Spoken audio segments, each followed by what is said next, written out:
ফকির লালন শাহ একজন আধ্যাত্মিক ফকির সাধক ও দার্শনিক। তিনি অসংখ্য গানের গীতিকার, সুরকার ও গায়ক ছিলেন। লালনের জন্ম কোথায় তা নিয়ে অনেক বিতর্ক রয়েছে। লালন শাহ কুষ্টিয়ার কুমারখালী থানার চাপড়া ইউনিয়নের অন্তর্গত ভারোরা গ্রামে জন্মেছিলেন। এই মতের সাথেও অনেকে দ্বিমত পোষণ করেন। লালন তরুণ বয়সে একবার তীর্থ ভ্রমণে বের হয়ে পথিমধ্যে গুটিবসন্ত রোগে আক্রান্ত হন।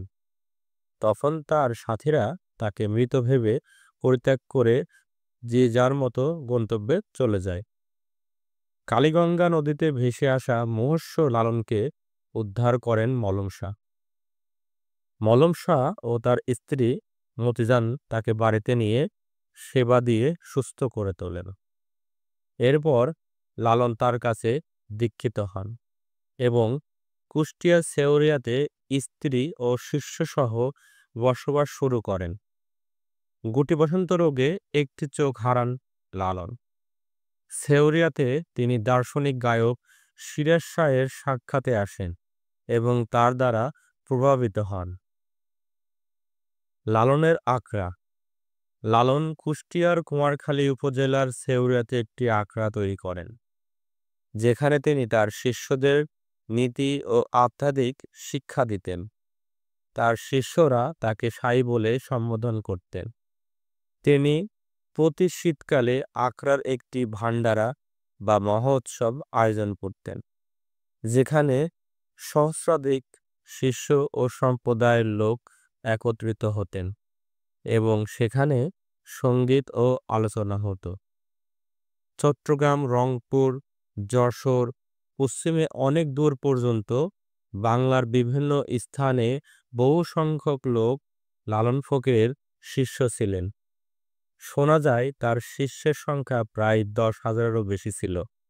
লালনের জন্মবার্ষিকী এবং মৃত্যুবার্ষিকী উপলক্ষকে কেন্দ্র করে প্রতি বছরে 2টি মেলা অনুষ্ঠিত হয় এই শেওরিয়ার লালন আখড়া বাড়িতে। এই লালন মেলায় সারা দেশ থেকে তার শিষ্যদের আগমন ঘটে। এছাড়াও দেশ বিদেশ থেকেও অনেক দর্শনার্থীর আগমন ঘটে।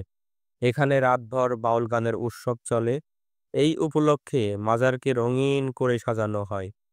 তবে সমালোচনাও আছে। এই মেলায় সিদ্ধি সেবার আসর বসানো হয়।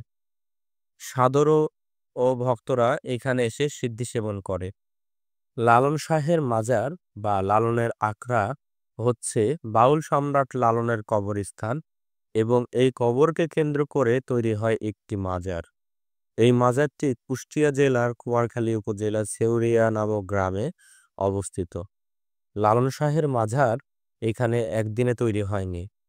1890 সালে লালনের মৃত্যুর পর তার ভক্তরা এখানে ভিড় করতে থাকে। বহু দর্শনার্থীর সমাগমের ফলে এই মাজারটির উৎপত্তি হয়েছে। 1963 সালে সেখানে তার বর্তমান মাজারটি নির্মাণ করা হয় এবং তা উদ্বোধন করেন তৎকালীন পূর্ব পাকিস্তানের গভর্নর মোনায়েম খান। বর্তমানে এই মাজারে বিভিন্ন দেশের দর্শনার্থীর ভিড় দেখা যায়। লালন মাজার বাংলাদেশের খুলনা বিভাগের কুষ্টিয়া জেলার কুমারখালী উপজেলায় অবস্থিত। মাজারটি মূলত উপজেলার শেওরিয়া গ্রামে অবস্থিত। কুষ্টিয়া শহরের অদূরে অবস্থিত এই মাজার।